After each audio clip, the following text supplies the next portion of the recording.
Hi hello friends, நாம் இன்னைக்கு இந்த வீடியோவில் சுனிதா வில்லியம்ஸ் பற்றிய ஒரு சுவாரஸ்யமான தகவல்களை பார்க்க போகிறோம்.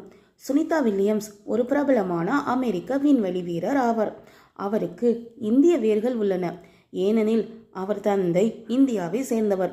அவர் ஜூன் 19, 1965 அமெரிக்காவின் ஓஹியோ மாநிலத்தில் பிறந்தார். அவர் ஐக்கிய அமெரிக்க கடற்படை அகாடமியில் பொறியியல் பட்டமும் பெற்றார். பின்னர் மாசசூசெட்ஸ் இன்ஸ்டிடியூட் ஆஃப் டெக்னாலஜியில் உயர்கல்வி முடித்தார்.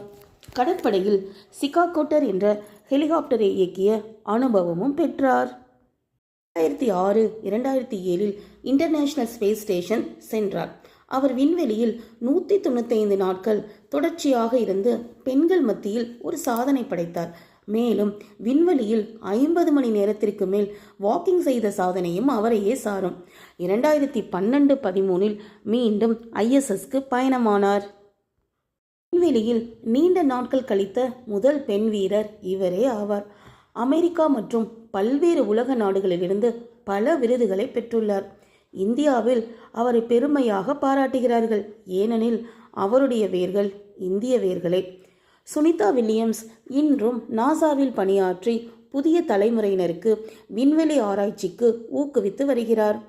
உங்களுக்கு இந்த தகவல்கள் யூஸ்ஃபுல்லாக இருந்துச்சுன்னா என்னோட வீடியோவை ஷேர் பண்ணுங்கள், சப்ஸ்கிரைப் பண்ணுங்கள், லைக் பண்ணுங்கள். Thank you so much for your continuous support. Thank you all.